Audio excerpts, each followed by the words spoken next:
The one thing I was looking for tonight on Raw from Cody Rhodes was an explanation for why he was so willing to forego his match with Roman Reigns of WrestleMania, the man that we just saw go out there and win the Royal Rumble match for the second year in a row, and tell the entire world that the title he wanted, only title he could win to finish his story, was the title that Roman Reigns held, not the one that Seth Rollins held, the one that Roman Reigns has. And what was it that The Rock whispered into his ear when The Rock showed up on SmackDown the week before last? We didn't get that explanation. Rock is going to be on SmackDown this Friday with Roman Reigns, and so they're going to have another shot at it there. Perhaps they will try to flesh that part of the story out a little bit more. But it's also very possible that if none of this is brought up on SmackDown this coming Friday, that it's just going to be forgotten about and they're going to sweep the entire thing under the rug and pretend that it never happened because they changed course and it wasn't part of what their original plan was, and so we'll just forget that ever happened. And so, look, it may not matter to the father and the son sitting in the crowd tonight, cheering for Cody Rhodes, happy to see Cody Rhodes. It might not matter to them, but I do think that there is a segment of the audience where they're looking for an explanation for something like that. That's kind of an important thing that happened over the last few weeks. And the thing about it is, it's not that hard. It would actually be very easy to have Cody Rhodes out there and take 30 seconds, 60 at the most, to explain why he would be so willing to do something like that. Especially in light of how The Rock has been behaving ever since. They didn't do that. We didn't get that, but what we did get was a promo here on this show from Seth Rollins, who made the pitch to be Cody's shield, to be basically at his side, to watch his back, and to be aligned with him side by side to make sure that when Cody goes into WrestleMania this year, he does not walk out a loser the way he did in Hollywood last year, to make sure that we don't have a repeat of what we saw at WrestleMania 39. And boy, did he go over the top in his explanation for what will happen in the event that Roman Reigns wins again at WrestleMania. Went a little over the top at his promo there. But I'm sure many of you by now have seen the WrestleMania trailer. It is Seth Rollins, Cody Rhodes, side by side. On the other side, Roman Reigns and The Rock. And they all come together face to face. You watch that trailer and it makes you think that we're getting a tag team match at some point. But based on what we heard in this segment here tonight, I didn't get the sense that we're getting any kind of a tag team match. I didn't get the sense that they're going to be pulling double duty on night one and night two.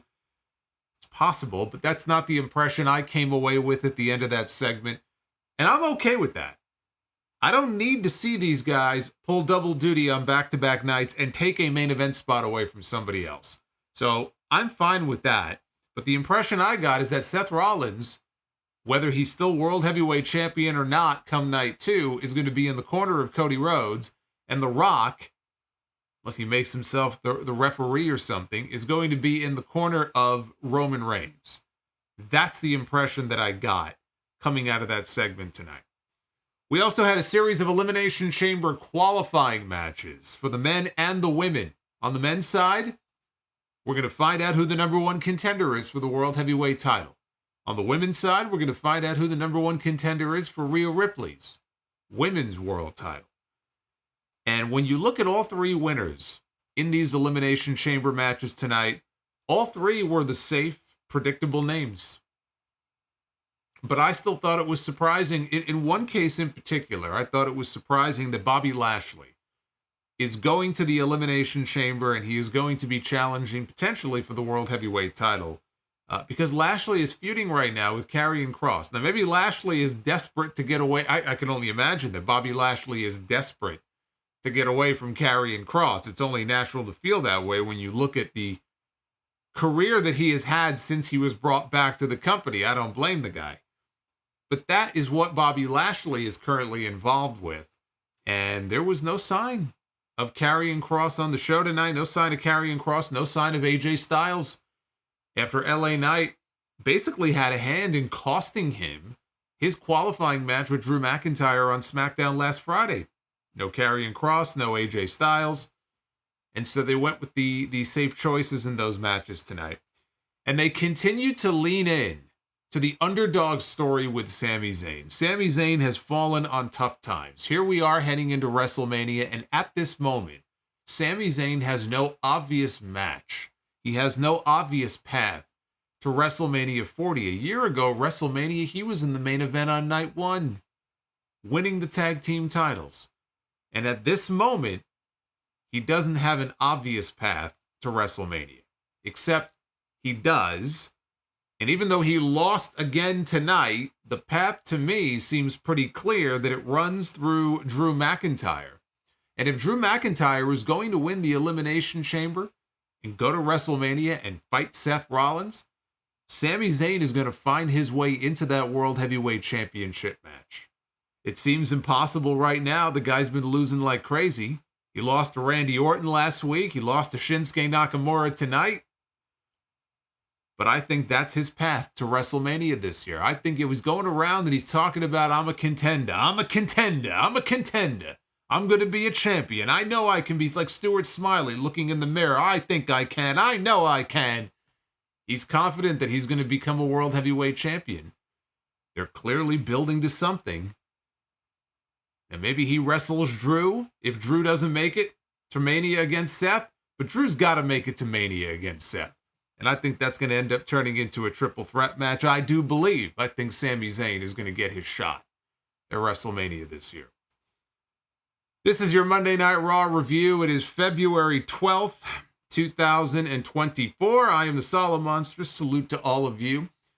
We are closing in on 78,000 subscribers here on this channel. Last I checked, we were about 25 away. So I don't know if we're going to hit it tonight or not. We might. If you have not subscribed, now would be a great time to do so. Hit that like button as well, because 450 is the minimum that we need to do Be the Booker. That's the goal that I've set. Super chats are open, including the new $28 one. You can get all that information in the description down below. And if you did miss it, just the quick little mention here before we go on. This was one of the segments from episode 848 of the podcast this weekend. And it's a tough listen, but I think it's a necessary one. Pretty deep dive into the Ashley Massaro story. Not only the new details that have come out, but just her story in general. I've gotten a lot of feedback to that. So the clip now, I did put that up on the YouTube channel. It's about half an hour long. So make sure you check that out. Like I said, not exactly the most fun thing to listen to, but I do think it is something that is worth listening to. We got an actual wrestling match to start the show tonight. We had Jey Uso and the New Day, who were very familiar with each other because we saw about 15,000 matches between them over the years, the Usos and the New Day. They were partners tonight against all three members of Imperium. Gunther was avoiding Jey for the early part of this match, although he did get a cheap shot in at one point. So he had Kofi Kingston and a Boston Crab a little bit later on. While he was facing Jey, he was looking right at him, he was laughing, he was mocking him. Jey ended up slapping him in the face, and the referee separated them ahead of a commercial break. Jey got the hot tag after the break. He handed out some running hip attacks and some super kicks. Gunther finally tagged back in. He chopped Jey down to the mat, and Jey came back with a flying crossbody for 2. He tried for a spear. Gunther blocked it. He chopped him, and then he also knocked the New Day off the apron. And Gunther tried to splash off the ropes. Jey, though, got his knees up, and then Jey Uso caught Gunther with a spear. And he had him pinned until Ludwig Kaiser broke up the cover. Giovanni Vinci tagged in. Jey ended up hitting the assisted one and done with some help from the New Day. They lifted Vinci up in the air. Jey finished the sequence. Kingston and Woods, they wiped out Kaiser with dives. And then Jey hit Vinci with an Uso splash to earn the win for his team. And we did get the official announcement later on in the show that next week, which is what I figured was going to happen. I figured it's either next week or the week after. But Gunther cannot go to Australia. He cannot leave the country. I mentioned this weeks ago. So that is why they are doing this match not on the pay-per-view, but they are doing it on television next week. It will be Gunther defending the Intercontinental title against Jey Uso. which I am very happy about. Now, that doesn't mean they can't have a rematch at WrestleMania, but I'm happy because I don't think Jey Uso should be the guy to wrestle Gunther at WrestleMania. I could come up with 5 other names I would rather see in the ring with Gunther at WrestleMania, and I know Jey Uso is super over right now, and he would get a big pop if he was the one to beat Gunther. That's not what I want to see. So I'm glad they're doing this now, because it means that Gunther gets somebody else at WrestleMania. Who that's going to be now that it's not Brock Lesnar, we don't know. It could be Braun Breaker. You know what? I'd rather see that.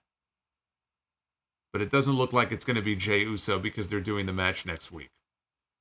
We got a vignette for Andrade, who has not found himself in any of these qualifying matches, but they're going to take their time building him back up. We got a vignette with him on this show. He said life has taught him that he has to decide what he wants and what he deserves. He said that he had this, his first match when he was 13 years old, and he's been a champion many times. He remembered winning the NXT championship and being a United States champion during his previous run. He said titles were not enough for him to either remember who he was. He said he had to leave to find that out. Now he is back, and his direction is clear. I was just talking about Gunther. What about Gunther and Andrade at WrestleMania? If Andrade is going to be a babyface, what a match that would be. Now, Jey is more over than Andrade is. I'm just saying from a personal standpoint, from a match standpoint. That's a match I'd like to see. Maybe not at WrestleMania, but that's a match I'd like to see at some point. We had our first of 3 Elimination Chamber qualifiers tonight. This one between Bobby Lashley from SmackDown. He traveled all the way over from Friday to Monday, one-on-one with Bronson Reed. On commentary, Pat McAfee talked about how big Bronson was, which of course is in his name when he comes out. It's in his Titantron. Literally says Big Bronson Reed. So we know how big this guy is. Pat McAfee said that he's such a big guy. And he wondered how hard it must be for him to wipe his own ass. You know, when I watch a Bronson Reed match, I can't say that at any point of all the questions I might have about this guy when I look at him, I can't sit here and tell you that one of the questions I've had is I wonder how hard it must be for this man to wipe his own ass. But Pat McAfee, who is one half of our brand new Raw announce team, is out here with the nuanced analysis that only we can expect from him. So Lashley went for an early hurt lock, and Reed backed him into the corner to break the hold. Lashley then knocked Reed down with a shoulder block, and then he charged at him, but Reed sidestepped him, and Lashley posted himself shoulder first. Yeah, how's that for a visual? Reed jumped from the apron and crashed into Lashley, who was on the floor. Basically gave him a diving shoulder tackle, and that knocked Lashley over the barricade into the crowd, and that took us to the commercial break.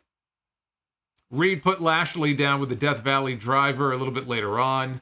Lashley came right back with a spine buster, and then he set up for a spear. And again, I'm keeping my eyes peeled now. I'm looking for Akam, I'm looking for Razar, I'm looking for Paul Ellering, I'm looking for Scarlett, I'm looking for Karrion Kross. I'm like, how are these people going to fuck this man over and throw some more heat on this feud between the Final Testament and Lashley's group? Didn't see him, though. Lashley setting up for a spear. Reed caught him with a knee strike and then a Uranagi. Reed went and hit a standing senton and just crushed Lashley. Just absolutely crushed him. And then he headed up top, and he was going for the tsunami, but he got cut off. Lashley got back to his feet, and he slammed him all the way down to the mat. Reed got back to his feet. He ate a spear, and he ate the pin. And Bobby Lashley is going to the Elimination Chamber, and that shocked me. Not that Bronson Reed is a bigger name than Bobby Lashley. He's not, but it shocked me.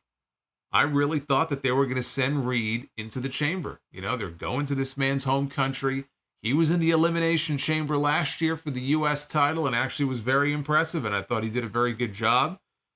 Michael Cole, even on commentary, was openly talking about the fact that this man, as a native Australian, is fighting for the right to qualify so he could go and fight in the chamber in his homeland. And it didn't happen. They want a lot of star power in this match. They want the big names. And I get it. It's a number one contenders match. The winner is going to wrestle for the World Heavyweight title at WrestleMania, so they should put a lot of big names in there. But I'm still surprised that they didn't have Karrion Kross get involved. Now, Bronson Reed, when it was over, he went on social media and he tweeted, "My whole life, I dreamed of wrestling on a WWE PLE in my home country. I have failed my people, myself, and my family. Sorry." You know what this man needs? This man needs to go to betterhelp.com/Solomonster. And he can get a little discount and he could talk to somebody. He sounds like he needs somebody to talk to right now. I feel bad for the guy. And I am aware of the fact, I will mention this. I am aware of the fact that he and his wife are having a child. I think it was last summer he announced they are with child. I don't know when it was conceived. I don't care. I care about as much as finding out when Bronson Reed conceived his new child as I do whether or not he can wipe his own ass. But I don't know when his wife is expecting. I see people saying, oh, he's not going because his wife is going to go into labor any day now. I don't know if that's accurate. And besides, if the kid was conceived in August, which we don't know that, but the timeline doesn't really add up. So I don't know if he really is not going to the pay-per-view or not, and if that's the reason why. I don't know. Without knowing for sure if that's the reason, it sucks that it doesn't look like he's either going to be on the show or have any kind of real feature match on the show. Now, maybe that there's still a chance, maybe one of the remaining qualifying matches, we have 2 left, they're coming up on SmackDown on Friday. It's always possible that one of them can end in a draw, and we could end up with a last chance battle royal on TV next week. They're doing one with the women next Monday. There's still a chance. There's a minute chance, but there's still a chance he could find his way into the chamber. But it's not looking too good. You know, they don't make their way down to Australia very often. How often do they go down to Australia for a pay-per-view? Not very often. So unless he has a personal reason not to make the trip, I hope they find something for him to do on that show. Otherwise, that's pretty shitty. Now, we got another Jackie Redmond sit-down interview from earlier today with Sami Zayn. The arena was empty, and they were sitting in the stands. She asked him about losing to Randy Orton on Friday in their Elimination Chamber qualifier, and he talked about how embarrassing it was. But he was left with an unwavering belief in himself. Said it's what he told Cody Rhodes a year ago when they stood face-to-face in the ring together. And yes, he still believes that he will be a contender, and he still believes that he will be a champion. He says it's not going to be an easy path, but it's a path that he is willing to take to get there. And then here in this empty arena earlier this afternoon, he is interrupted by Shinsuke Nakamura on the Titantron. And they had kind of this creepy music playing in the background. It was one of his subtitled promos. And this is what it said. It said, "What is wrong with you? You had the glory, the moments. Have you forgotten that? But you act like you're in misery. You want people's sympathy. Such a clever guy you are, just like Cody. But I would love to see your true self in the ring tonight. But if you don't let your real emotions out, I won't tolerate it. But don't worry, I will pick up your soul and continue." It's like he's writing music. I think this guy's like writing bars here. Like, I'm reading this out loud. I mean, I wrote the fucking thing, but as I read it out loud, it's like this guy, he might be able to write his own album. I mean, if Hulk Hogan could write an album, why can't Shinsuke Nakamura? He's got something here, I think. I just laughed at the fact that this guy is sitting in an empty arena earlier in the day. There's no fans in the crowd, and he's interrupted by a promo on the Titantron with subtitles and music. There's just something about that I found very amusing. He's a poet. Matthew says he's a poet. He's a poet or a lyricist. I don't know. It's got some charm. The man who took his WrestleMania main event back after giving it away, he took it back. Cody Rhodes was out to the ring next to address the audience, and he asked Lexington, Kentucky, what do we want to talk about? And it's too bad that I don't live in Lexington, Kentucky, because if I lived in Lexington, Kentucky, and I was in the crowd, as soon as he said that, I would have shouted, I want an explanation from you, and nobody in the crowd did. So these people let me down. He said they could talk about how in the main event at WrestleMania 40, he's going to be challenging for the undisputed WWE Championship against Roman Reigns. The only reason he's able to say it is the fans.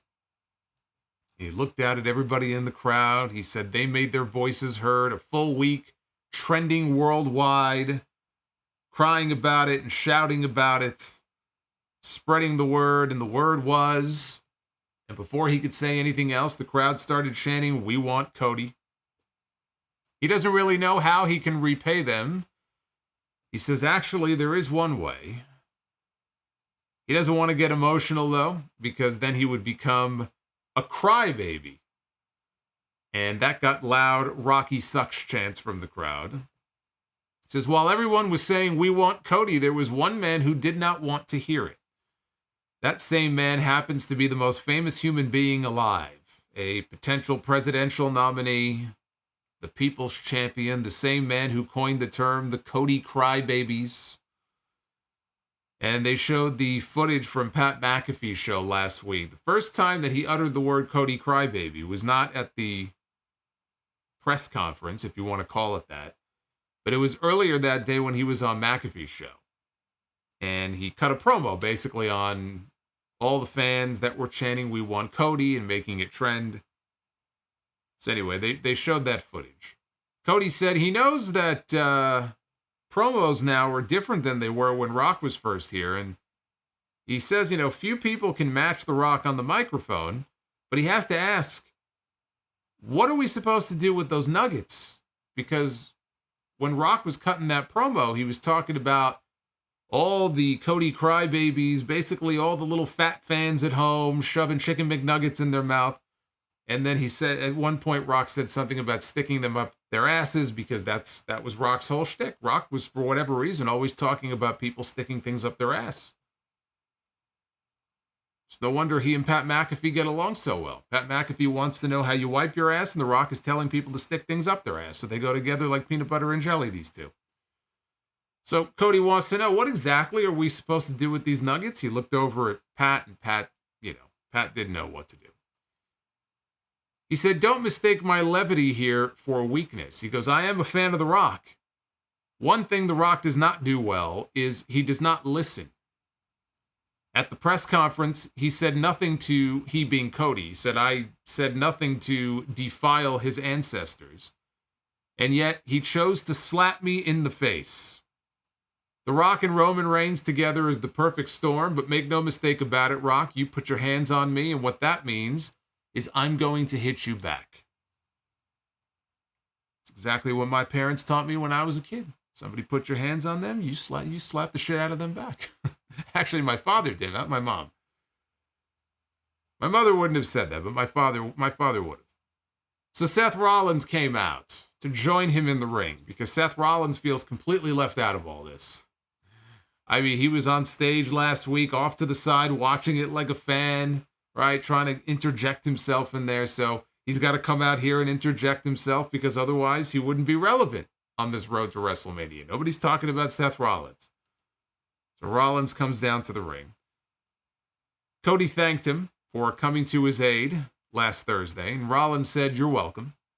First things first, Cody, as much as I was looking forward to defending the World Heavyweight Championship against you at WrestleMania, I understand your decision. I understand why you needed Roman's title. You got to finish that story, right? And there are millions of people around the world that want you to finish your story. Now that the decision is made, let me make this very clear to you.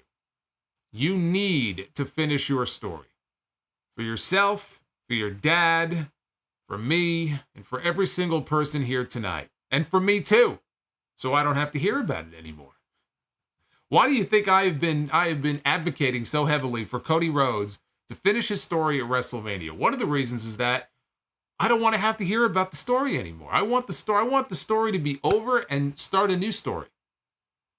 Don't you people understand? If Cody loses again, we're going to hear about the fucking story for another year. Is that what you want? Is that really what you want? Everybody wins if Cody Rhodes wins at WrestleMania. The story is finished. Roman Reigns is no longer the champion. We now have a champion that will defend the title more than 3 times a year. We don't have to hear about stories. We don't have to hear about imaginary records. I don't know why everybody wouldn't be rooting for Cody to finish the story of WrestleMania. But he said if you don't beat Roman Reigns at WrestleMania, the landscape on the other side of WrestleMania is very, very dark. He said you've got the most powerful champion of the modern era. He gets more power if he wins, which means he shows up less, he defends his title less, that glass ceiling gets thicker, those brass rings get higher. This is probably the last real chance that any of us have to take that power and give it to the people. He says, you might be the man for the job, but Cody, what's your plan? He said, because last year you got screwed out of the title in the main event. The Usos were there. Paul Heyman was there. Solo Sikoa was there. You couldn't get the job done, but you fought your way back. You won the Royal Rumble again. The deck is stacked against you just the same, except now the bar has been raised. Because you're not just dealing with all of them, you're dealing with the most influential man in the entertainment industry. You've got to deal with The Rock. He came out here to tell Cody that he doesn't have to fight this battle alone. Said, you told Roman Reigns you wanted to take everything from him, and deep in my soul, he says, I felt that. When you said you want to take everything from him, I felt that. And that's why I stepped up at the press conference, because I am sick of these arrogant, entitled pricks who think that they can do anything they want. I'm sick and tired of them always getting away with it. And I've got to admit something to you right now. The man that Roman Reigns is partly my fault. 12 years ago, we came down those steps in tactical vests. I taught him everything that I know, but I could have never imagined the monster that he would become. Now that monster has 2 heads.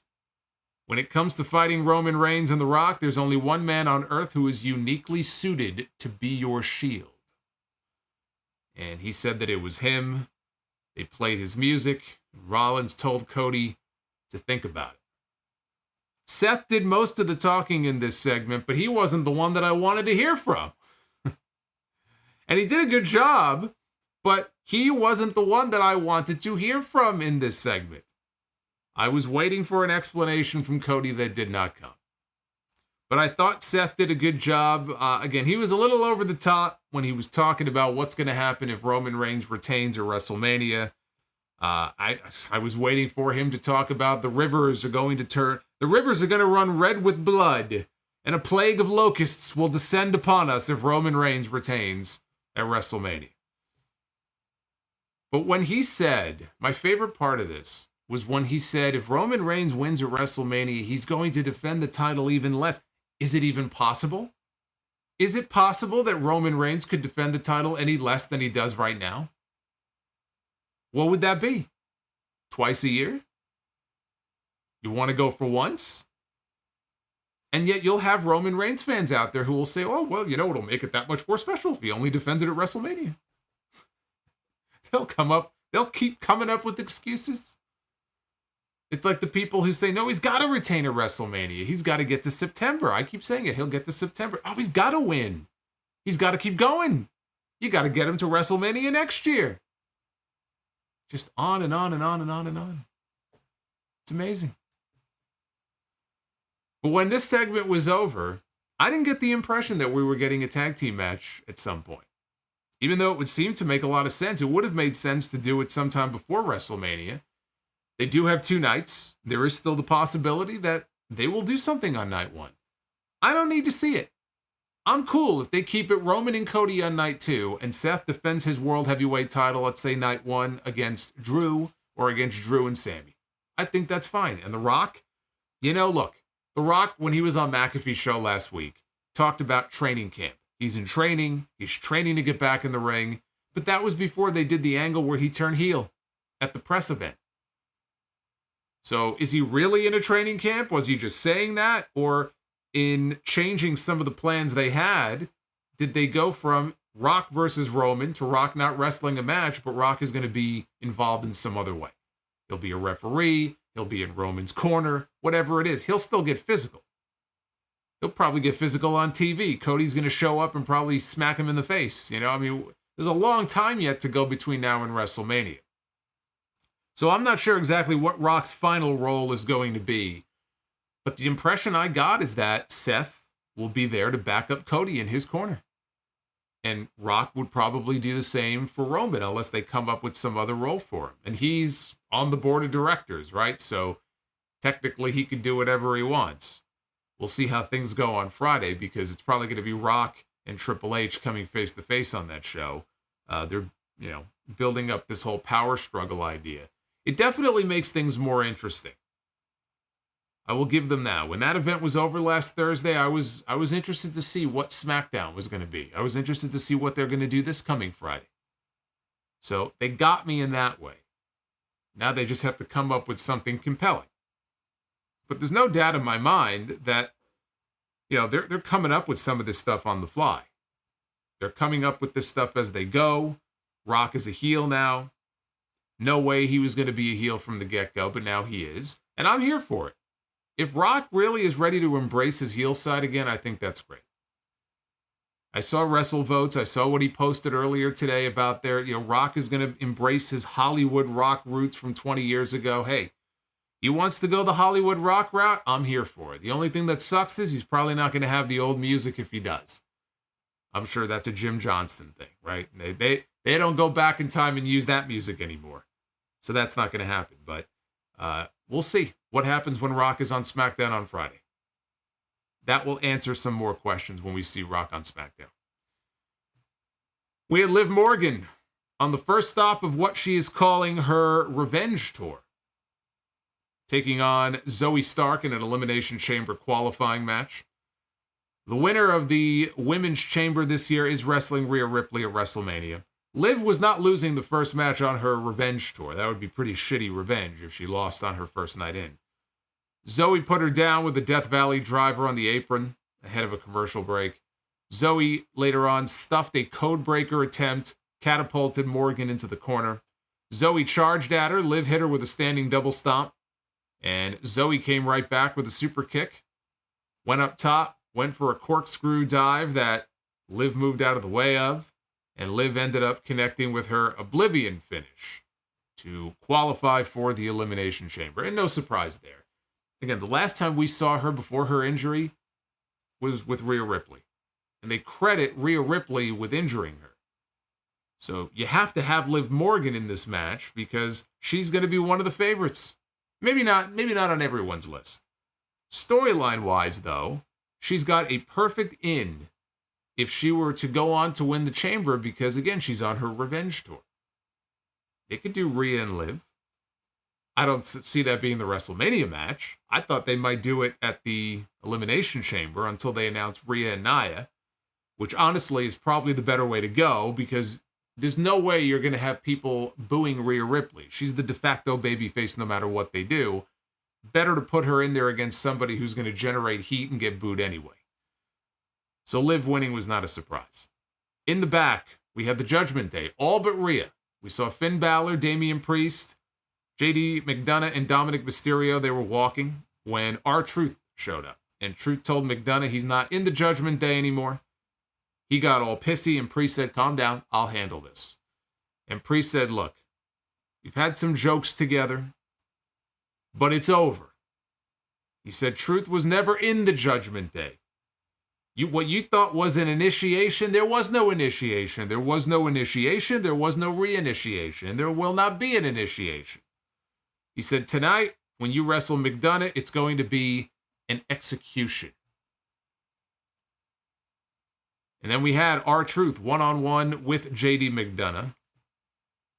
Now, at the beginning of this match, there was a spot where R-Truth, at the age of 52, R-Truth is the ageless wonder. He's doing the splits. If I tried to do this, I could warm up. I could stretch for 20 minutes. If I tried to do the splits right now, they'd have to call an ambulance. I'd be in the emergency room. Truth is out there, 52 years old, doing the splits in the middle of the ring. And on commentary, Pat McAfee acknowledges this. And then he said that he pulled a muscle when he took a dump the other day. It's nice to see that while Vince McMahon may be gone from this company, his spirit lives on with all of the shit jokes tonight from Pat McAfee. Truth hit a bunch of John Cena's moves. He hit the 5-knuckle shuffle, and he tried for an attitude adjustment. He set up for another AA. McDonagh, though, escaped and rolled him up for a close 2 count. McDonagh hit him with a backdrop driver that he calls the devil inside. And he won with that move. I don't think he's won with that move before on TV. But he calls it the devil inside. After the match, Balor and Dom, they joined McDonagh in the ring. Truth fought them off. Damian Priest got into the ring. And so he and Truth came face to face. Priest ended up dropping him with a right hand. And then all of the Judgment Day members that were out there started putting the boots to R-Truth until Johnny Gargano and Tommaso Ciampa ran out with chairs. And they chased off the heels. That, I believe, was J.D. McDonagh's first singles win. It had to be 6 months. Has to be. It has to be 5 or 6 months since this guy got a singles win on TV. I know he beat Sami Zayn at one point because everybody beat Sami Zayn lately, but that was months ago. So finally, this guy picks up a long overdue win for J.D. McDonagh. And again, I think that's the first time he's won with that finish that he used here in this match. But again, I just feel that the match at WrestleMania is going to be Miz-Truth winning the tag team titles from the Judgment Day. You know, Pete Dunne and Tyler Bate, they're going to get their shot in Australia. Not this weekend, I guess, but what was it? The 24th, right? 23rd, 24th is the Elimination Chamber. 5 o'clock in the morning. Can't wait. But Judgment Day will retain there, and I think they're setting up for Miz-Truth at WrestleMania. Because the fans love R-Truth. I don't really care for Miz and R-Truth as a tag team. I really don't. But the fans love R-Truth no matter what he does. And this has to be leading somewhere. Now, Priest still has the briefcase. He still has not cashed in. So who knows when he's going to cash that in, maybe at WrestleMania. But I think it's going to be Miz-Truth against the Judgment Day as the WrestleMania match.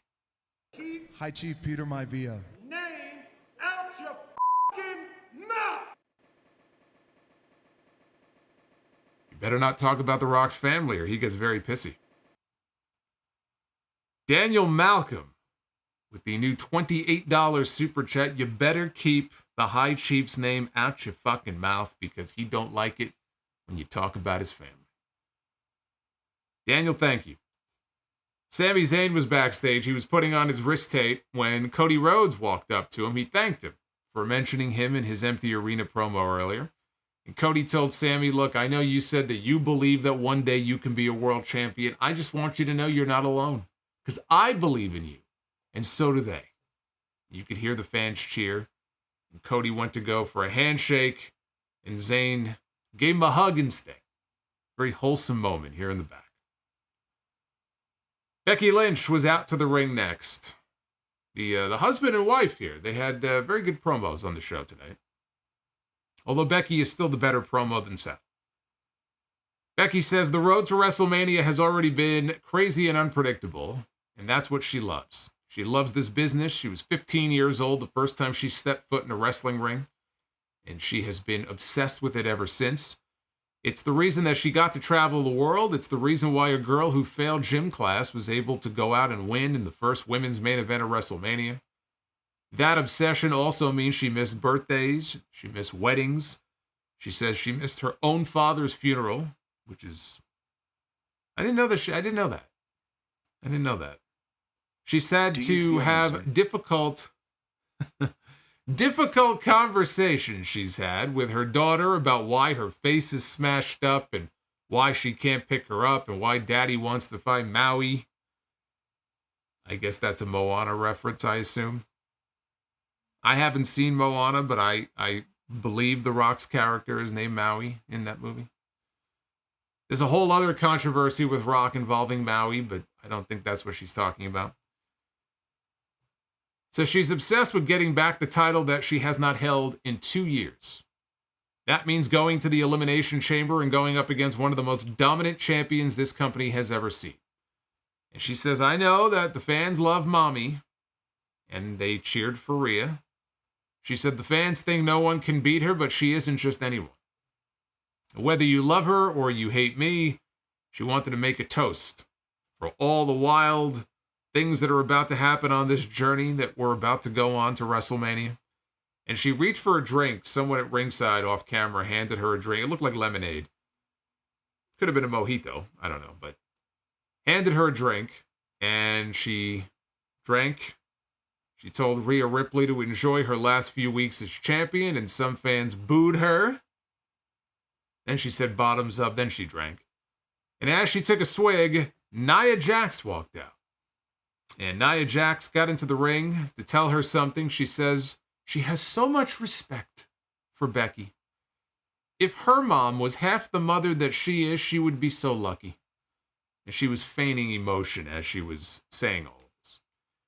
She says, God willing, she'll become a mother one day and she can lead by example just like Becky does. She goes, my God, you're gonna win that match at Elimination Chamber. I know it. With that passion, with that drive for your little girl. There's nothing that's going to stop you from winning that match and going to WrestleMania. Now she was fake crying. Then she stopped fake crying and she said, just like nothing is going to stop me from beating Rhea Ripley at the Elimination Chamber for the title. And then at WrestleMania, it's going to be me against you. And as soon as she said that, we heard Rhea's music. Rhea Ripley comes out all pissed off. She storms down to the ring, takes Nia down. Nia sent Rhea into the corner. She kind of threw her backwards. Now, Becky was in the corner. So Rhea almost squashed her, but she stopped herself. And they're facing each other, and Rhea doesn't see that here comes Nia, and Nia squashes them both in the corner. Becky, her drink spilled everywhere, so her mojito was gone. Nia put Rhea down. Becky, though, came off the top rope with a missile drop kick to Nia, who rolled outside. Rhea looked down at Nia and told her, you're going to have to kill me. Which is always a risk, you know, when you're in the ring with Nia Jax. But she said, you're going to have to kill me if you want to take this title from me. That crowd reaction, I was thinking about this, you know, that crowd reaction to WrestleMania, you saw a little bit of it here in this segment, is going to be very interesting. And this was Lexington, Kentucky. When they go to WrestleMania in front of that crowd, you're going to have tons of Rhea Ripley fans. And you're going to have a lot of Becky Lynch fans, but probably not as many Becky Lynch fans as you're going to have Rhea Ripley fans. What's that reaction going to be? Right? 50-50, 60-40. All these crowds are very pro-Rhea, even though she's a heel.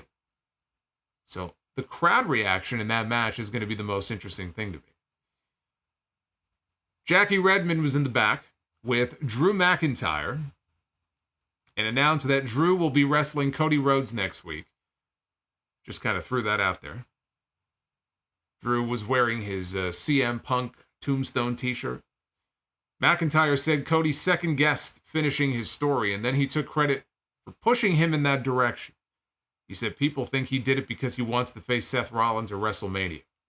McIntyre says, you know, what people don't understand is I'm the underdog here. I went in there for an Elimination Chamber qualifier last week against AJ Styles, right? One of the best ever. McIntyre looked into the camera and told Cody to take himself out of the match next week.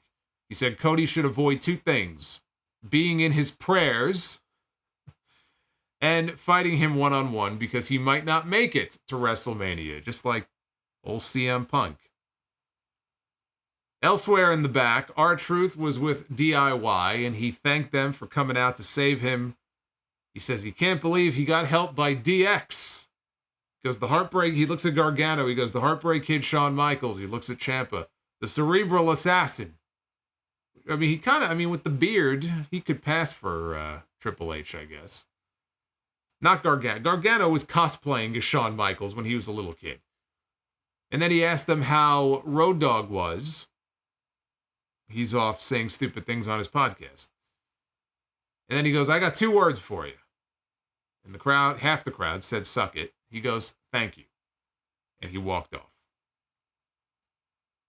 We had one last qualifying match for the Elimination Chamber, this time with LA Knight, over from SmackDown, going one-on-one with Ivar. Abusika says Bukaki. I'm the Bukaki Ghost. Oh, Oh my goodness. Oh my. it's the Bukaki Ghost. Abusika. That's his super chat. That's the $69 super chat. You saw the ghost goes boo. It's the Bukaki Ghost. Abusika, thank you for the 69. Can't believe I just said that, but thank you. And that will be the only time you hear me thanking somebody for the 69. So they ended up at ringside, where Knight slammed Ivar's head off the announce desk. Ivar dropped Knight on top of the barricade ribs first, and then while Knight was sitting down on the ground, selling the ribs, he was leaning up against the barricade. Ivar came charging in with a running splash up against the wall. After a break, there was a spot where Knight did his vertical leap to the top, and he went to go superplex Ivar. And I don't know if Ivar wasn't exactly ready yet or whatever. It was just, as they went over, it looked like he was coming down for a DDT. Thank God he tucked his head and he rolled over and everything ended up okay. But for a split second there, I held my breath. Ivar, though, came back. He hit a double underhook into a sit-out powerbomb for a near fall. Knight rallied. He dropped an elbow on Ivar, and then Valhalla climbed up onto the apron to try to distract Knight. He didn't fall for it. Ivar dropped him, though, with a spin kick. And then he went to the top rope for his big moonsault. LA Knight moved out of the way. Ivar did a belly flop. And then Knight dropped him with the BFT, and he scored the pin. So LA Knight qualifies for the Elimination Chamber. I would classify this as a mild surprise. This didn't surprise me as much as Lashley beating Bronson Reed. Maybe I was more surprised, though, given that Lashley went over. I said, well, in some of these chamber matches, what they like to do is put somebody in there who kind of looks like he doesn't belong. Maybe it's not as big of a name, kind of give them a spotlight. I mean, it's kind of in a way what they did with Bronson last year or Montez Ford, but they didn't do it. They went the predictable way with Bobby Lashley. They went the predictable way with Liv Morgan, and they went the predictable way with LA Knight. They went with all the name people. So that's why I call it a mild surprise. AJ Styles lost on Friday because LA Knight got involved in his match. So I figured, well, AJ will come to Raw. He'll repay the favor. No AJ Styles. But I did say on Friday, though, I said it could go either way. You know, if AJ doesn't show up, LA Knight wins. If not, Ivar goes to the chamber, and I wouldn't have minded it. I would not have minded seeing him in the chamber. Let's hear it for Ivar. I want to give the guy some credit here because I thought Ivar looked great in this match. I think Ivar, I'm a big fan of the work that he has put in since Eric went down. And I don't know when Eric is due back. I feel like he's probably due back soon. I don't remember exactly what the injury was, but I think it was a 6-month layoff, I think is what they were expecting for him. So his partner may be back soon, but Ivar, I think, he's made the most of the opportunity that was given to him to go out there. When they put him in the ring on this show every Monday, he goes out there and he tears the house down. I mean, the work that he's been putting in has been great. So he lost here, but I just wanted to give him some credit. But now that we know LA Knight is in this Elimination Chamber match, if Logan Paul qualified on Friday, because he has a match coming up against The Miz, then it'll be Logan Paul and LA Knight inside the chamber together. And they could start something there between them. That's what they did last year. Remember they did something in the Elimination Chamber? Was it last year? I'm trying to think now. I think they did do something in the chamber with Rollins and Logan to set up their match at WrestleMania. So it's very possible they could do something very similar here with them. But here, you see on your screen, these are the people who have qualified so far. Randy Orton is in. Drew McIntyre is in. Bobby Lashley is in. And now LA Knight is in. So they are going with all of the bigger names. Unless Dominic finds a way to sneak by Kevin Owens on Friday, we have not had any upsets yet. Friday's going to be the last chance to get one. We'll see if they do it. Sami Zayn was walking through the back, getting ready to come out for the main event, when he bumped into Drew McIntyre. McIntyre warned him, "Keep my name out of your mouth." It's like the $28 super chat. "Keep my name out of your mouth. Keep your nose out of my business." Sami responded and said, "You're in my way," which is a line that could be taken literally in this case, but it could also be taken another way because Drew McIntyre is in many ways standing in his way. So Drew parted the Red Sea, and he allowed Sami to make his voyage down to the ring. Also backstage, Adam Pearce was meeting with some of the ladies. When Chelsea Green walked in, he was actually having a conversation with Indy Hartwell and Candice LeRae.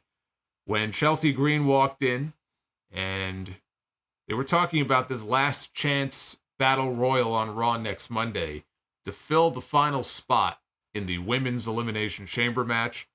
Indy wanted to be in it because she's also from that part of the world, and she wants the chance to go to the Elimination Chamber and win to represent her country. Chelsea wanted it to just be handed to her, and she complained about being in a loser battle royal with people like Indy and Candice and Shayna and Zoey.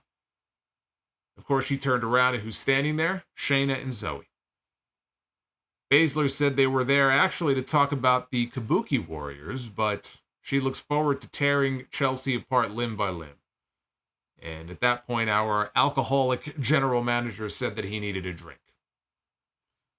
Well, whoever gave Becky Lynch the mojito earlier, go find them and get his drink. The main event was Sami Zayn. Sami Zayn was going one-on-one with Shinsuke Nakamura. They went to a commercial break 90 seconds into this main event. Coming out of it, Zayn countered a reverse exploder and hit a Michinoku driver for a 2 count. Sami hit a flip dive out to the floor, which took us into another commercial break. When he hit this flip dive, though, he kind of grazed Nakamura, but he landed hard on his hip. You could read it on his face, too. That did not feel good.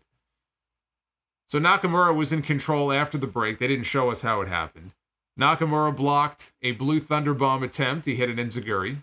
Sami ducked a Kinshasa attempt and finally did hit the Blue Thunder Bomb, but only got 2 because he barely ever wins with the Blue Thunder Bomb. Nakamura ducked outside to avoid a haluva kick, and Sami tried for his dive through the rope spot that he used to do all the time. This was commonplace in his matches when he was in NXT. And it almost defies, like I would watch him do it back then. He was a lot younger back then, but it almost defies the laws of physics when I would watch him because he dives through that little opening between the bottom rope and the middle rope by the post, and then he grabs the guy on the other side of it and hits the tornado DDT. It's a great spot. I can't tell you the last time I saw him actually do it. He tried for it here. Nakamura cut him off, though, with a kick to the face. Back inside, Nakamura responded with a knee off the ropes, right to the back of the head. Only got 2. Sami did make a comeback. He hit an exploder in the corner. He was setting up for the haluva kick, and then he did something very foolish. He turned his back on his opponent because Drew McIntyre ran out. And so his attention was on Drew. That allowed Nakamura to kick Sami's leg out of his leg, right in the back of the knee. And then he hit the Kinshasa for the win. It's the amazing Gunther. Jerry Lawler. Take a look at the updated Gunther super chat. All hail Gunther. That's the HD version of Gunther now. Nick Grosso with the $50 super chat. Oh my God. I think that's the first person to trigger the new Gunther. He's been upgraded now. Before, that was like Gunther in 480p. We've now upgraded Gunther to 1080. So he looks a lot better, thanks to Steve. Shout out to Steve Mello. So Nakamura wins the match. Look at that. Here I'm talking about Sami Zayn being a loser. He can't win to save his life. I could say the same thing about Nakamura, but he actually won a match here for a change. After it was over, McIntyre got in the ring and he and Nakamura put the boots to Sami until Cody Rhodes ran down to make the save, and he put down McIntyre with a Cody cutter. Nakamura got in the ring and he got put down by a Crossroads.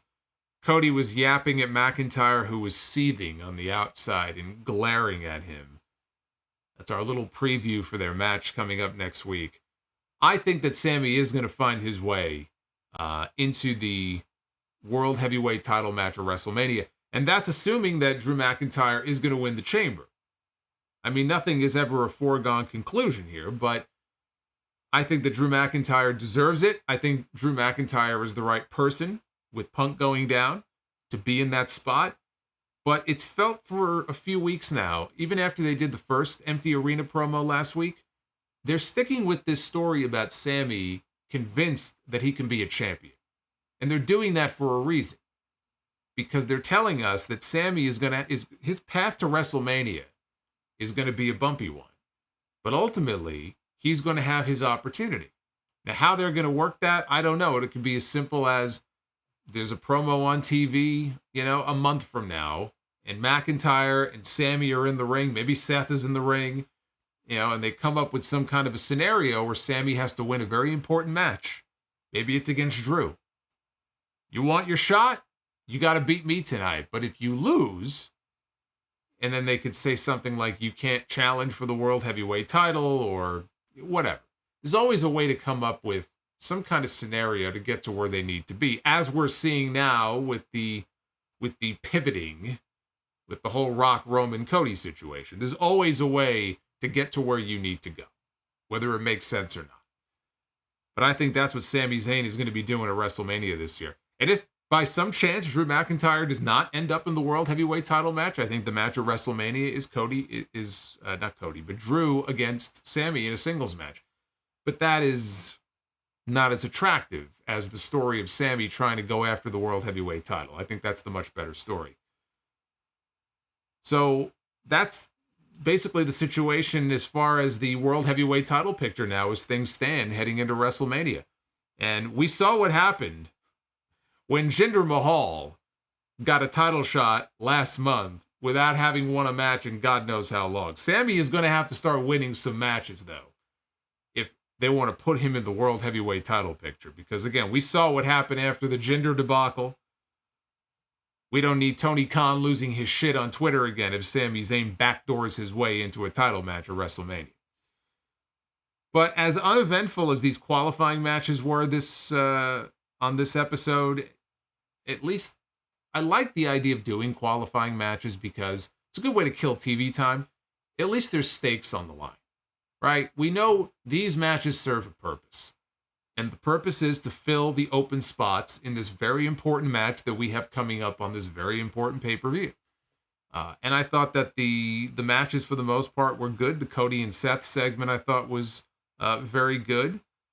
And the main event was good. So not an exciting show, but it was a solid show to get to what is shaping up to be a very big go-home episode of Raw next Monday. We have Drew McIntyre against Cody Rhodes.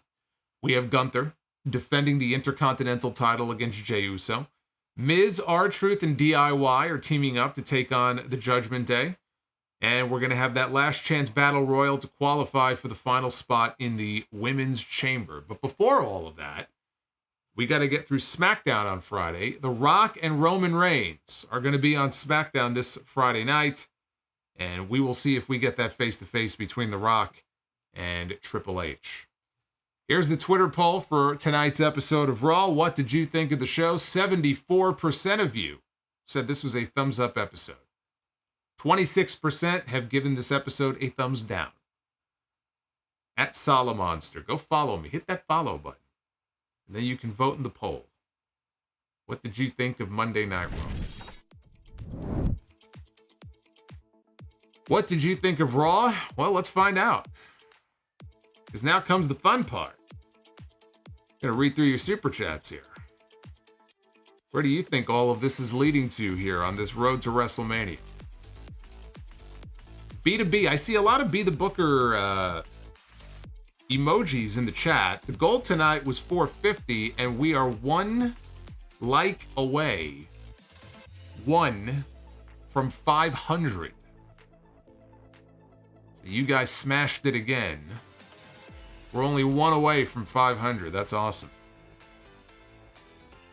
Jackie Fowler is chiming in with the $25 super chat. Since it looks like WWE and TNA have a working relationship as a one-off, what do you think of AJ Styles having a match of Bound for Glory against Will Ospreay? It makes sense because AJ is the reason Ospreay became a wrestler. There is zero chance of that happening. There's no chance of that happening. Will Ospreay is not a TNA wrestler. Will Ospreay wrestled one match in TNA. That's it. Because it was a dream of his, because he was a TNA kid. So, I mean, he wrestled there last year, but they were still Impact. From the rebranding, he wrestled one match on an actual TNA show. That was the rematch with Josh Alexander, and that was it. That was it. You're not going to get a WWE guy to wrestle an AEW guy, which is what Will Ospreay is now. Officially, as of today, as of this moment, Will Ospreay is an AEW star. Ain't gonna happen. It'd be an amazing match. I would love to see it. But there is no chance of that happening. We got Anis, who says, anyone else see Seth screwing Cody over at WrestleMania? Don't talk like that. I mean, I know we can't trust this guy. I mean, he killed the Shield. I know that, but no. It would be... I'm trying to, in my brain, come up with an angle or a storyline off the top of my head that would be even worse than killing Cody Rhodes back-to-back years at WrestleMania. It would be booking suicide if they did that. So, absolutely not. Justin Logue, Lashley against Rollins at WrestleMania makes up for leaving him off last year. Hashtag we want Lashley. Yeah, I wouldn't mind it, but it's not going to happen. As long as they get him on the card this year. He just needs to be on the card. Got 2 nights of WrestleMania. You can't find room for Bobby Lashley. You're booking something very, very wrong. GMB says, would you debut Ricky Starks on NXT or the main roster? Main roster. He's got main roster promos. I'd put him on the main roster. Hey, Barry, congrats. You've been banned from Collision. Chris AXC, think it was a mistake not having Ivar and or Reed win tonight. Elimination Chamber would have elevated either of them. Does this mean Lashley and Cross, AJ and LA at WrestleMania? Not necessarily.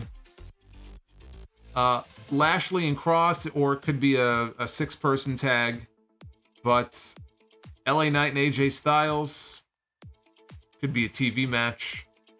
I still think LA Knight and Logan Paul is the way to go. Now, if they have decided that they want to do, for example, Randy Orton against Logan Paul, then yes, I think the match would be AJ and LA Knight. But I'm still holding out hope that the match will be Knight and Logan Paul. I think the promos would be very good. Be very entertaining. Retro KOH, to answer your question from the Facebook group, my handheld Mio supports nearly everything up to PS1 through RetroArch. Even supports some homebrew games. Definitely worth the money. Thank you, Chris. Yeah, for those of you who don't know, I was asking him some questions. They have these, I mean, there's a whole market for these retro handheld consoles, basically. And they have, they have a whole bunch of them. But there's one in particular, the one that he has is called the Miu Mini. It's called the Miu Mini Plus. And it's got thousands of games loaded on there, mainly from like the NES, SNES, Genesis, Atari, fucking Neo Geo, PS1. And I've been looking into it. I think I'm going to buy one, and I just had some questions for him. It looks amazing. As somebody who grew up on all those games, and it's just this tiny 3.5-inch screen, but it's It's right up my alley, so that's what that's in reference to. But yeah, look that up if that's the sort of thing you think you might be interested in, because I'm probably going to pick one up for myself. Miyu. Tay the Savior, we may be looking at two of the greatest Elimination Chamber matches in terms of star power. Both lineups are filling up well. Yeah, I mean, one of my favorite Elimination Chamber matches, honestly, if not my favorite, is the one from 2017. That had a lot of star power in it, too. John Cena was in there, Bray Wyatt, AJ Styles. I forgot who else was in there, but I remember really, really liking that Chamber match, and that was the one Bray Wyatt won the WWE title in that Chamber match. So they've had some Chambers before that have been loaded with star power. I can't say this one is going to be the most loaded, but Steve's had this for you've had a Mio for 2 years? Yeah, but you don't have the Mio Plus. You probably have the first one. Well, you and I have to chat then, because I might have some questions for you. How come you didn't tell me this? Why am I first learning about this now? I'm like, I wonder if somebody else owns this. I have so many questions, and now he tells me that he hasn't. Donnie Yasu, you'd think many people would want to help Cody considering how many victims of the bloodline there are after all these years. Well, my friend, what you are learning is a very wholehearted, cold lesson here about professional wrestlers. They are very selfish. And so Cody Rhodes can't rely on people to be his friend, because they're looking out for themselves. They're looking out for their own shit. They don't care about Cody. He's learning a cold, hard lesson. Chris Mikesell, buy or sell, favorite No Way Out match. Eddie against Brock or Cactus Jack against Triple H?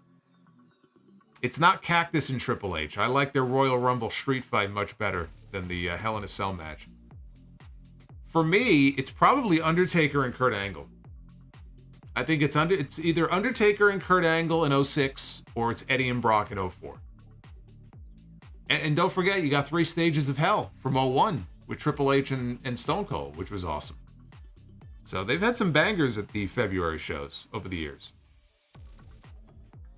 Alex with the $10 super chat says, Brother Solo, whose ego is bigger? That is preventing a one-time WWE AEW crossover pay-per-view. Think about the matches and the revenue that will generate for both companies. Why does this seem like a fantasy?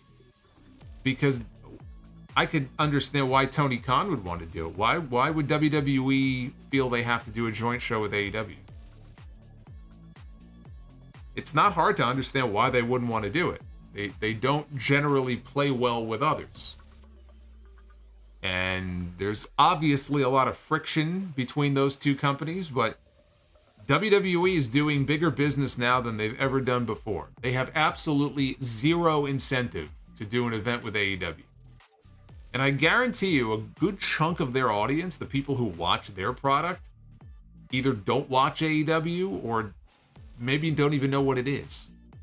So from WWE's perspective, yeah, I mean, I think a show like that would make a lot of money, but they're already making a lot of money, and they're doing it by themselves. Why do they want to share in the glory with somebody else and share in the credit and give them a platform that they don't have to?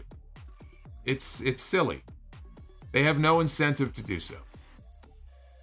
Tay the Savior, buy or sell, Cody Rhodes and Seth Rollins, the modern-day megapower. Well, let's not get carried away now. Against Roman Reigns and The Rock at SummerSlam. I dig that. They want to do a tag match at SummerSlam. I'm fine with that. Jaden Burks with the $9.99 says, the thing that's scary about the Cody Rock situation is that TKO tried to pull that during a boom period. Hot streaks don't last forever, so what in the world are they going to do when things trend down? Throw shit at the wall and see what sticks, like they always do. Gregory Allen, thank you for the $2. Kiddo Hudson, Shinsuke, the true artist. He really is. This guy does everything. He wrestles, he surfs, he writes music. Alex says, with a plethora of talent on the roster, do you see a scenario where other major pay-per-views get 2 nights similar to WrestleMania? No, I don't think so. I think it's just going to be a WrestleMania thing. Says also, with the Elimination Chamber card not as stacked as we expected, do you think we might get a promo segment involving Cody, Seth, Roman, and The Rock? If they want to do the 23-hour flight or 24-hour flight down to Australia, I don't see why not. You could do a segment like that. Are they going to want to make the trip all the way down there just to do a promo segment that they could do on TV? The only thing about that, where I could see it happening, is that there were officials down there who had emailed WWE months ago about the possibility of getting The Rock on the show. Now that The Rock is back, it would be pretty shitty if they asked about this months ago and now they actually have The Rock, but The Rock doesn't show up. So because they requested it, now that he's back, I could see The Rock being down there. I could see them doing something like that. Motif. Every time Solomonster drops a new video, I say to myself, that's what I'm talking about. That's why he's the MVP. That's why he's the GOAT. The GOAT. See, I think everybody should say that when I drop a new video. I agree with Motif. Thank you, brother. I love hearing it. Daniel Malcolm, thank you for the $28 High Chief Super Chat. The Carlosis with the 12. Did not know anything about Ashley Massaro until this week. It's next to impossible, but I hope for criminal charges or at least the name and shame of the Navy doctor and executives involved. Pure evil BS. You know what the scary part is? Just based on that story, is we don't even know if it was an actual doctor. You know, it could have been somebody dressed up as a doctor, but maybe it wasn't. Maybe it was just a regular, you know, I say regular, but just, you know, a soldier and not a doctor. We don't know. And she really didn't know either. It's just somebody who looked like a doctor. It doesn't mean they were. You know, I don't know what that investigation that the Navy conducted a few years ago would have found. We may find out. You know, someone filed a Freedom of Information request. It's possible at some point we might get details on that, but I don't know. Especially if it wasn't really a doctor. I mean, they may have records on stuff like that, but if it wasn't a doctor, we may never know. I mean, it was so long ago. I don't know what they would even be able to find out at this point. It's just a very sad story. Chris Lloyd, R-Truth has been active in WWE since 2000. So I guess Ron Killings never won the NWA Championship in TNA in 2002. Yeah, you have quotation marks around that. Where is that from? Is that from WWE.com? They said that he's been active in the company since 2000. Well, to them, yeah. I mean, that NWA run never happened. I guess not. I don't know where you lifted that quote from, though. I see the quote marks. Abu Sika, again, thank you, brother. Thank you very much for the $69 super chat. Eddie Marquez, thank you. Also says, do you think McAfee has gotten irksome on headset? He's been irksome from day one. I still like Pat, but Pat can be his own worst enemy because Pat is he's very hyperactive and he just says stuff. Like he kind of feels like he thinks he's still on his radio show. So I like Pat, but he's always been very irksome. Chris Lloyd with the $9.99. I have an idea. What if Cody got the other Ring of Honor guys, Punk, Seth, Sammy, and KO, and they fight the Bloodline at War Games? Because in Ring of Honor, they had the Honor Code, which could be seen as a family.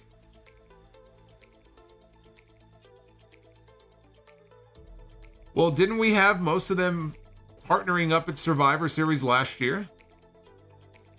Right? It was Cody, Seth, then KO was in there, right? Jey Uso, Randy Orton, and they went up against the Judgment Day.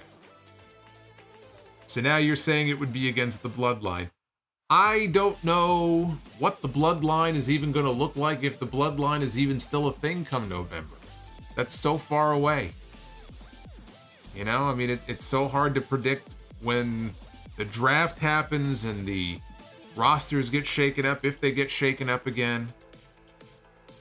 You know, you're talking about the ROH connection with them. WWE doesn't give a shit about that. So It's going to be whatever makes the most storyline sense. That's what's going to dictate who's in the War Games match.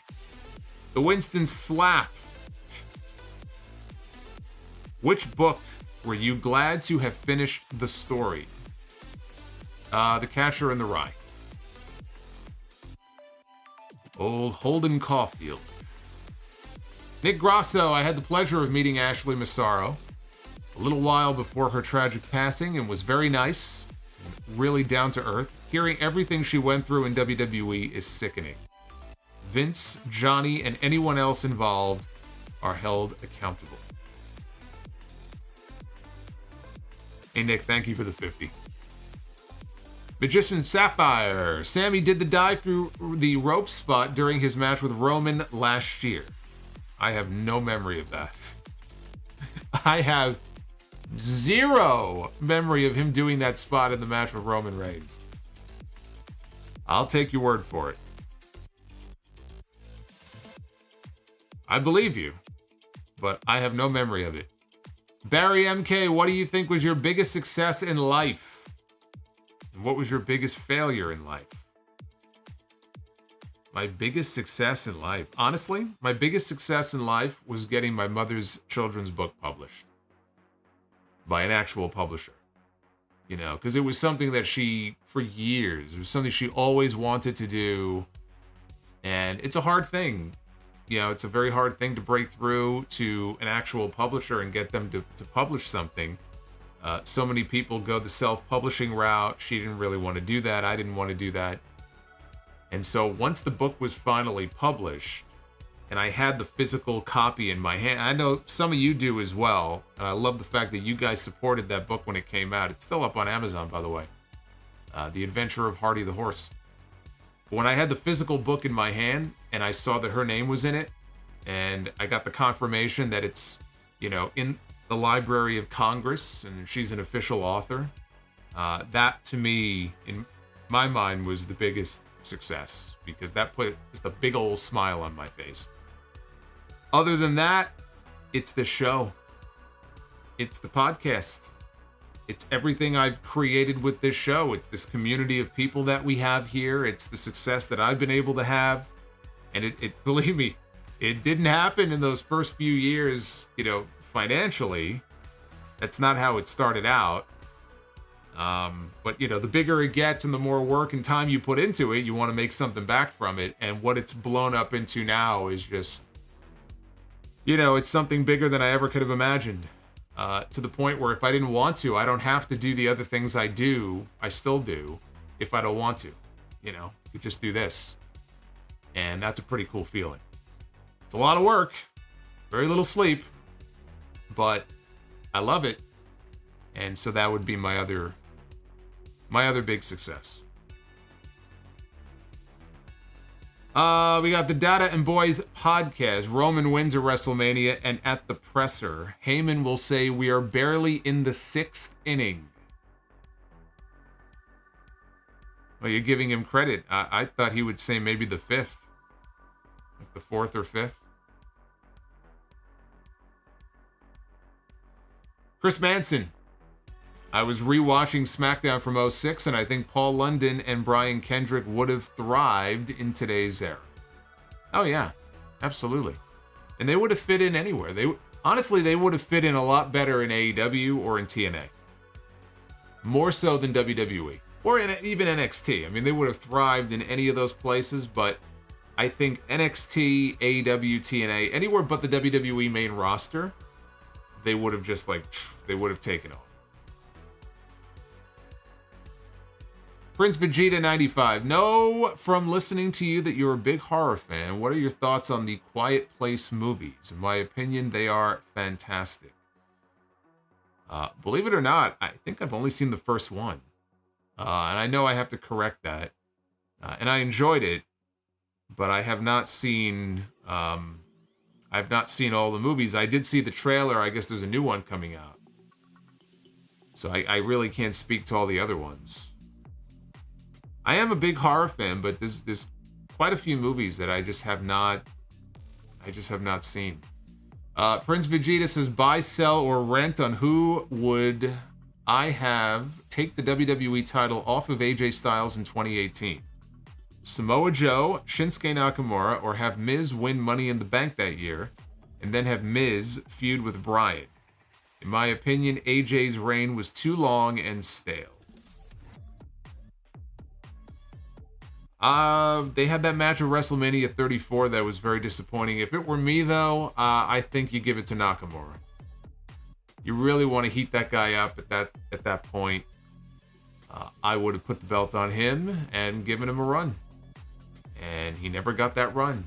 In fact, he did the job to Jinder Mahal. Jinder Mahal got 6 months. Shinsuke Nakamura got 0.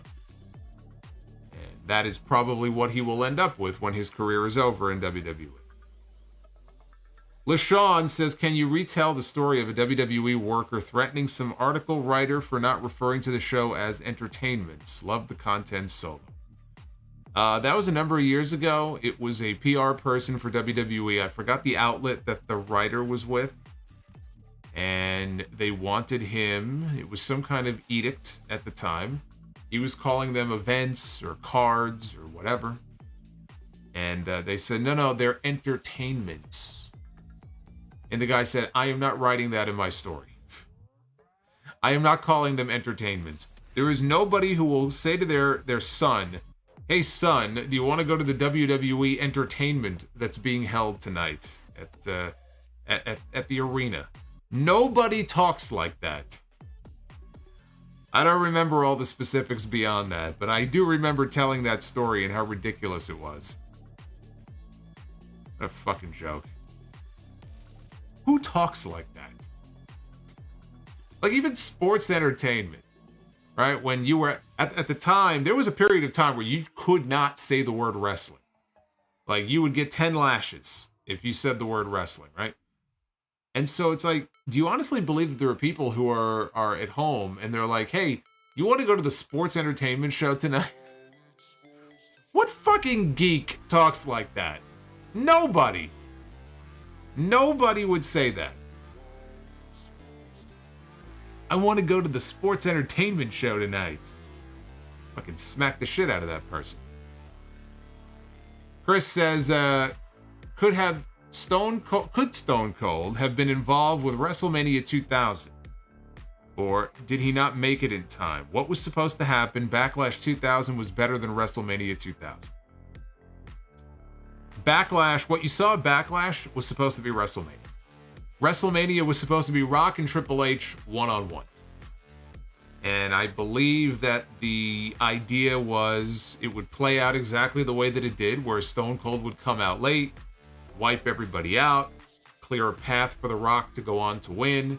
Everything you saw at Backlash was just pushed back by a month because Austin wasn't ready yet. And frankly, he wasn't ready even in April. I mean, the guy had spinal fusion surgery in January and was in a fucking halo.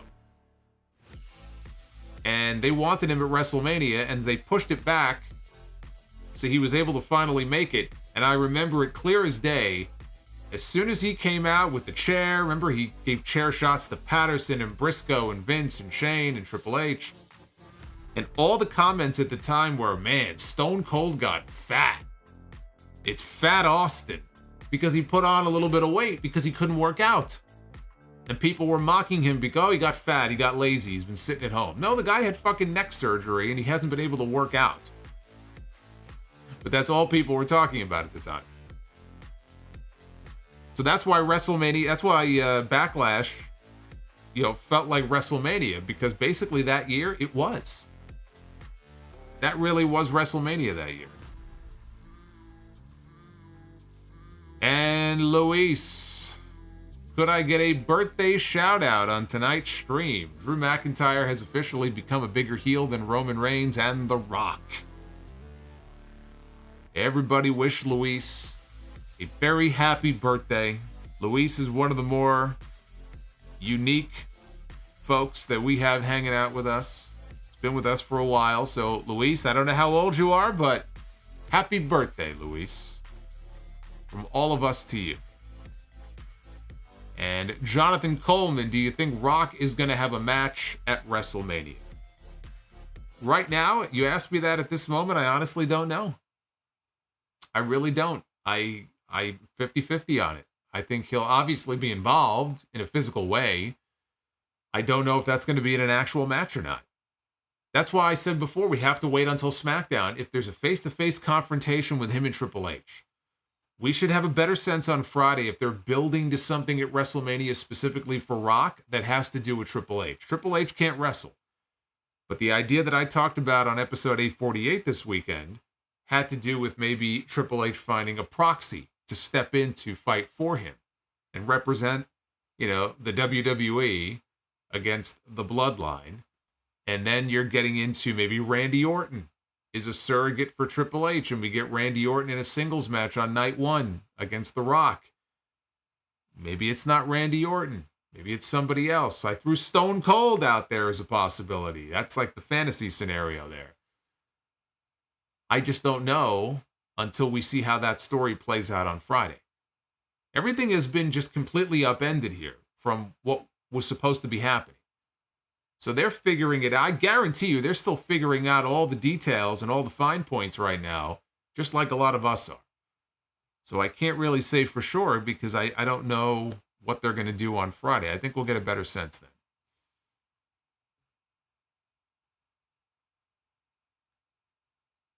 And Wapatapa. I don't know if you are reading that from somewhere or if you are wishing that into existence, but hopefully that is not the case. All right, the goal for Be the Booker, as I said before, was 450. I thought that was a modest goal, and we are now up above 600. So thank you guys. You guys have killed it on the likes. I appreciate that very much. Helps out these streams a lot. And so without any further ado, let's go ahead and be the Booker. Ladies and gentlemen, it is now time to be the Booker. That right there is going to be the scene at WrestleMania this year. Look at that. See what you can't see in that image is Cody's right boot is right in Roman's crotch. Hence the look on Roman's face. That's what you can't see. See? Always learn something new when you watch a Solomonster stream. I try to teach you people things. Okay. Be the Booker time. Here we go. Here we go. Tag team Be the Booker, and there you go. I'm giving it the bell right now. I'm giving it the bell right now. My favorite tag team of all time. My favorite tag team growing up as a kid, Axe and Smash. Demolition. And by the way, their theme song, fucking badass. Rick Derringer, man. Rick Derringer knew how to put together a badass wrestling tune. Demolition. 3-time WWE Tag Team Champions right there. Big fan of Demolition. Demolition going to be stepping. I'm going to finish the match anyway here. Demolition going to be stepping into the ring. Going to be taking on Doom. Ron Simmons and Butch Reed. And look at who's in the middle between them right there, Teddy Long. How about Demolition and Doom? See? Aren't you glad I gave that the bell? There's an old school match for you. Demolition and Doom. Very cool. Women's Be the Booker. Take this for a spin and we'll stop it right there. And we land on Alba Fire, the former NXT UK Women's Champion, former Women's Tag Team Champion. A fine professional wrestler. Alba Fire, one-on-one with China. What are we thinking about that? What about that match? Alba Fire and China. Kaylee Ray. Call her whatever you want. Kaylee Ray, we'll call her Kaylee Ray. Kaylee Ray and China. I give it a bell. And look at this. We could possibly go 3 for 3 tonight. We could very well have a clean sweep. Wouldn't that be nice? All right, here we go. Here we go. Men's Be the Booker kicks off with main event Jey Uso, the man who will not, I repeat, not next Monday be your next Intercontinental Champion, but he will be fighting for it. Main event Jey Uso in the main event of Be the Booker. It just feels right. Now we got to figure out who his opponent is going to be. You know, I don't think Jimmy is in here. I just realized I don't think Jimmy is in here by himself. It's going to be Jey Uso against Ilya Dragunov, the reigning NXT champion who can do no wrong. Just had a pretty badass match with Trick Williams at Vengeance Day. It's about a week ago, right? Week and a half ago. Dragunov and Jey Uso. You pretty much put Dragunov in there with anybody. There you go. You know what I need? I just realized. The sound effect from Sonic. There's a sound effect that you get when you pick up, I think it's an extra life. It's like that, I'm not going to do it, but I got to find that sound effect. When we do a clean sweep and Be the Booker, I'm gonna hit that sound effect. We need some kind of celebratory sound effect whenever we get a clean sweep in this thing. Where's Steve? Steve, remind me about that. Don't let me forget.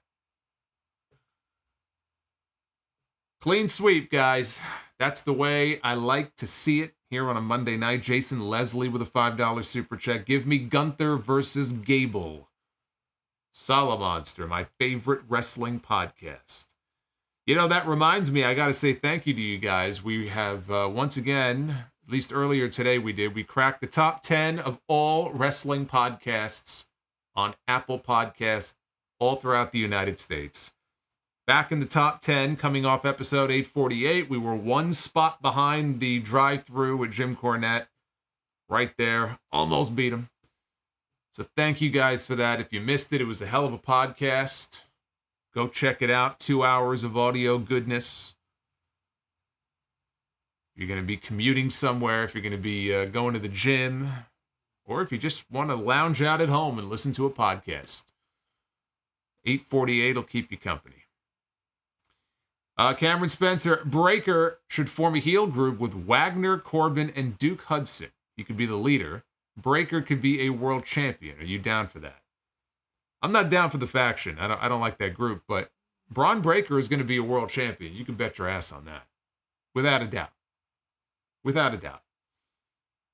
Yuri, do you think Abyss could have been a champion if he went to WWE back in the day? Yeah, I think he could have. He almost went. It would have been 2006. And it would have been for a program with The Undertaker at WrestleMania. And Tommy Dreamer has told the story because I think he was the liaison at the time. And he got cold feet. Abyss got cold feet at the last minute. I think the plan was to introduce him in the Royal Rumble that year, and they were going to build to a WrestleMania match. Who knows how different his career might have been. But he got cold feet. He wanted to represent... I think he has said in the past that he felt loyal to TNA, and it was really starting, in his view, to heat up, and he wanted to help the company and be a part of that growth. I think he got cold feet. I mean, that's a hell of an opportunity to give up. Magician Sapphire, do you think Gorgeous George gets the credit he deserves? I never see him mentioned on any of the greatest of all time lists, but the guy changed and influenced the business, pushed TV when they were still luxury items. He probably doesn't get the credit that he deserves. He was very popular back then, and he was very flamboyant, and he was portraying this very unique character for that time. And I can't speak to the quality of his in-ring work. I know he had other problems in his life that led to his downfall, and I think he was an alcoholic. The way his life ended actually was very sad. But he was one of the most influential figures in the history of the business, for sure. And that was right when TV became a thing. So At that time, he probably single-handedly made wrestling a popular attraction on TV. And Vetty, your Vince McMahon video was tremendous. Thank you for that. Vetty, thank you. Which one? There's been multiple ones so far. It's hard to keep track of all of them. And Uffman says, point to the sign. Solomonster, there it is, going to WrestleMania. There it is. I'm pointing. There's no pyro. Where's the pyro? There's supposed to be fireworks. There's no fireworks. There you go. I pointed to the sign. Ask and you shall receive. Wednesday night, we're going to be live after AEW Dynamite. And then live after a big SmackDown coming up on Friday. The Rock and Roman Reigns are on SmackDown this week. We're going to get some more answers, I hope, as far as where they may be headed, where the Rock's role may be headed for WrestleMania. That's going to be a big SmackDown stream, though, that night. I'm expecting a big audience. I want to see all of you back here with me on Friday night. And again, if you missed episode 848, please do go back and check it out. Also, leave a 5-star review on Apple, on Spotify as well. You can leave comments under each episode, leave feedback. It always helps out to hear from you guys. There you go. Thank you for the love tonight. This was a good stream. Solid episode of Raw. Not very exciting, but it did what it had to do. And we got a lot of good stuff coming up. Elimination Chamber's coming up soon. So a lot left to go here in February. So until then, be well. Stay safe.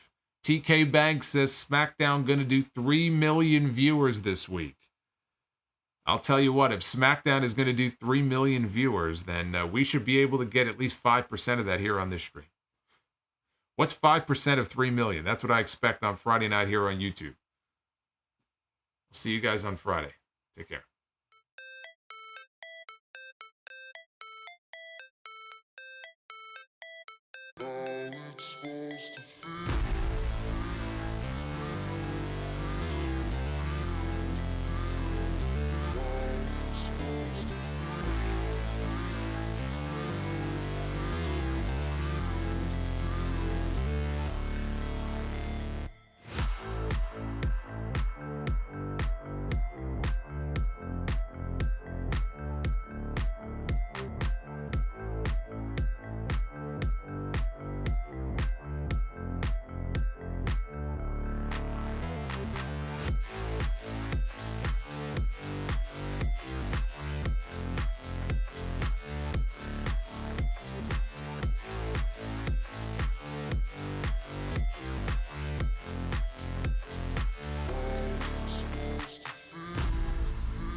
Fuck Kevin Dunn.